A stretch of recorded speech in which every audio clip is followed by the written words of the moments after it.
I draw pictures for Dr. Coles. A child psychiatrist, Robert Coles, came into my life that winter. At the time, he was a young man in the Air Force stationed right outside of New Orleans.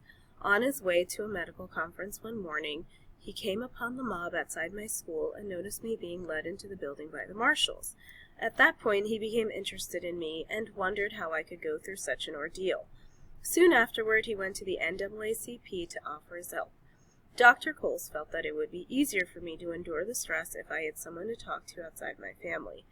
Dr. Coles met regularly with me. He also met with the 3 girls from McDonough No. 19 with the white children from each integrated school. Every week, Dr. Coles would come to my house with his tape recorder. He would ask how I was doing, and mostly I told him I was doing fine. Then he'd pull out crayons and he'd ask me to draw pictures of myself or the school or some of the people in my life. Afterward, we'd talk about how the pictures showed what I was feeling, even if I couldn't put it into words. I think those pictures helped him to understand me. I enjoyed the time I spent with Dr. Coles because an important man was coming to visit with me and color with me. And that made me feel special. His wife was a caring person and often came to the house with him. She would always bring something special for me when she came. My mother taught Mrs. Coles how to cook gumbo, and they became good friends. Dr. Coles later wrote about me in a number of books and articles, along with stories of other children of crisis. He seemed to admire how well I held up through the France school experience, but he was always curious about what kept me going. I knew I was just Ruby, she told me once in retrospect, just Ruby trying to go to school and worrying that I couldn't be helping my mama with the kids younger than me like I did on the weekends and in the summer. But I guess I also knew I was the Ruby who had to do it, to go into that school and stay there, no matter what those people said standing outside. Ruby had a will and used it to make an ethical choice. She demonstrated moral stamina. She possessed honor and courage. And that last quote is from Robert Coles, the child psychiatrist. I have trouble eating and sleeping. There were times that winter when I did show stress. Nightmares would come and I would get up and go wake my mother for comfort. My mother would raise herself up in bed. "Did you say your prayers before you went to sleep?" she'd ask. If I hadn't, Mama would say, "Honey, that's why you're having a bad dream. Go back now and say your prayers." I'd do as she said and then I would sleep.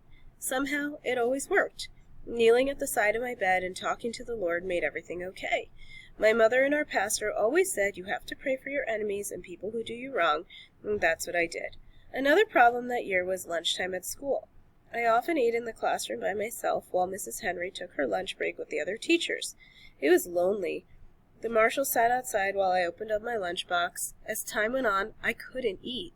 First, I blamed it on the fact that my mother fixed too many peanut butter sandwiches. Then I began to wish and wish I could go to the cafeteria with the other children.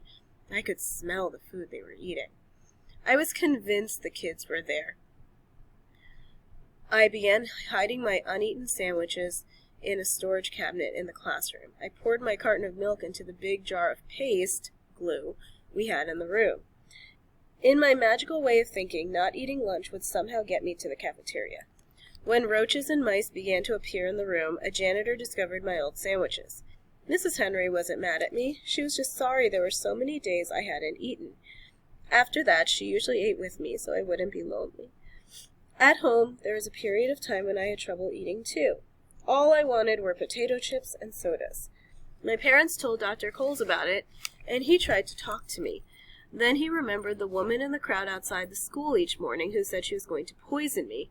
Dr. Coles thought I was afraid the woman would really do it. I'm not sure if I was afraid of that or not. Perhaps I was just a picky eater. But in any case, once the year was over, my appetite returned. There were certain treats that winter and spring that helped me feel better. One NAACP member, a woman named Mrs. Smith, was particularly good to me. She was the wife of the pediatrician I saw that year. I believe that Dr. Smith was donating his services to make sure I stayed healthy. Mrs. Smith spent time with me to keep my spirits up.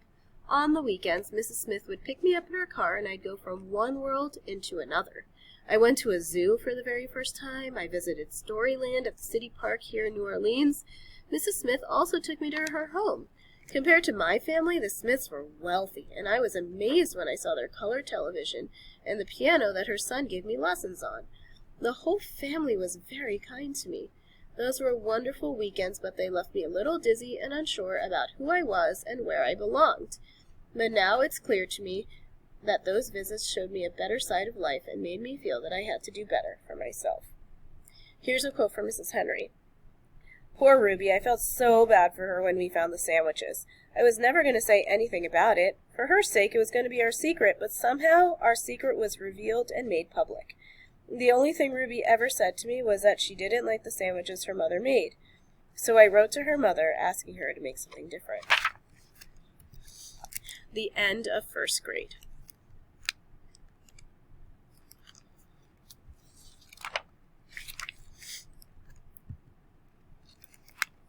Near the end of the year, Mrs. Henry and I finally had company. A few white children began coming back to school, and I got an opportunity to visit with them once or twice. Even though these children were white, I knew nothing about racism or integration. I had picked up bits and pieces over the months from being around adults and hearing them talk, but nothing was clear to me. The light dawned one day when a little white boy refused to play with me. I can't play with you, the boy said. My mama said not to because you're an N-word. At that moment, it all made sense to me. I finally realized that everything had happened because I was black. I remember feeling a little stunned. It was all about the color of my skin.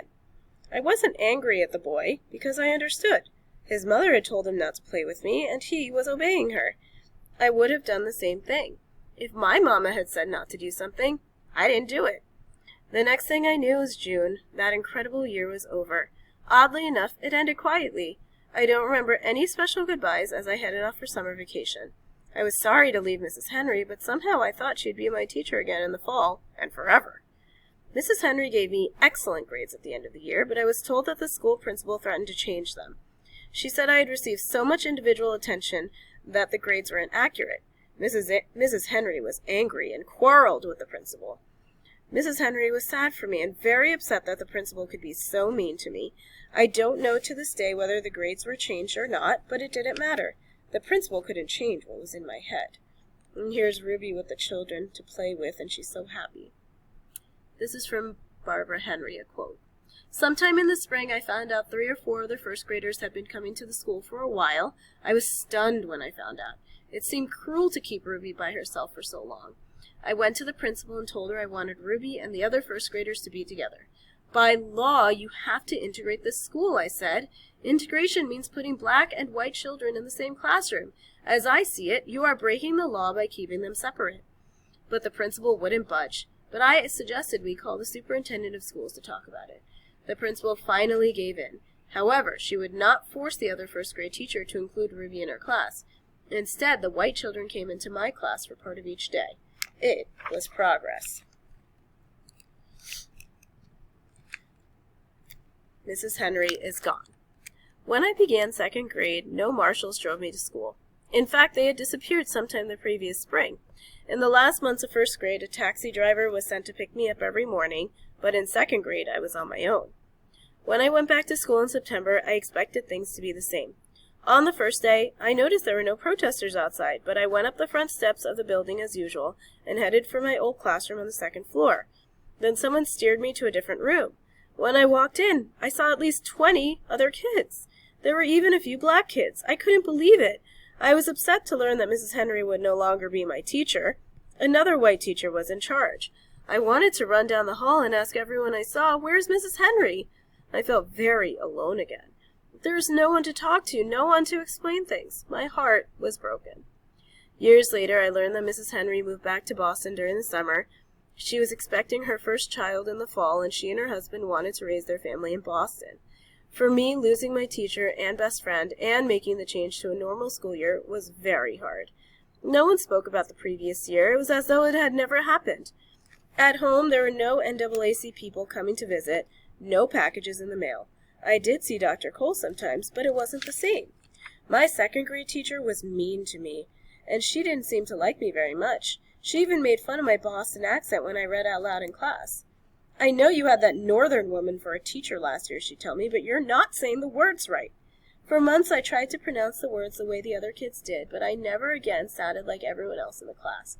From second grade on, I felt different than the other kids in my class, and it wasn't just because of my accent. William Frantz School was integrated, but the long, strange journey had changed me forever. Here's a quote from Barbara Henry. At the end of the year, it was very hard to let go of Ruby.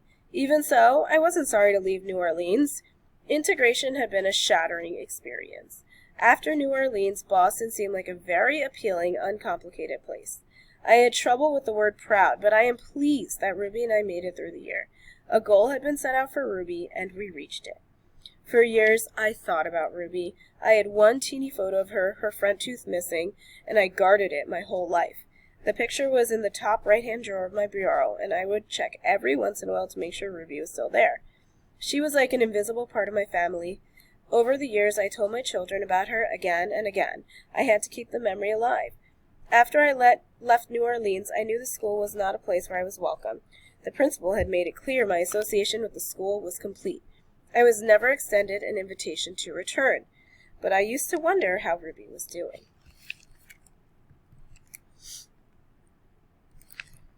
This is a quote from Dr. Martin Luther King, Jr. There's no easy way to create a world where men and women can live together, where each has his own job and house, and where all the children receive as much education as their minds can absorb. But if such a world is created in our lifetime, it will be done in the United States by black and white people of goodwill. It will be accomplished by persons who have the courage to put an end to suffering by willingly suffering themselves rather than inflict suffering upon others. It will be done by rejecting racism, materialism, and violence that has characterized Western civilization, and especially by working toward a world of brotherhood, cooperation, and peace.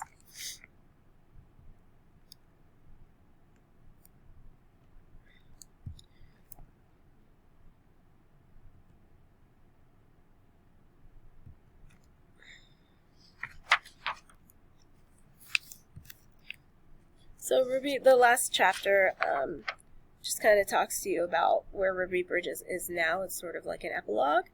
Her parents separated. She ended up graduating from high school.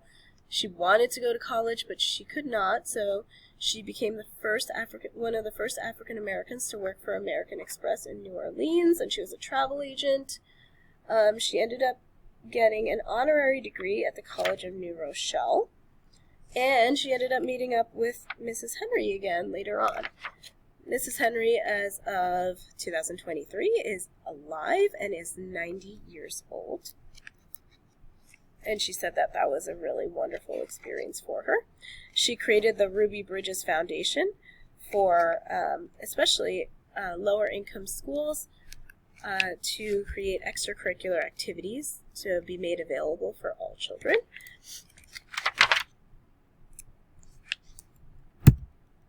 And that is pretty much the end of the book. I hope you enjoyed.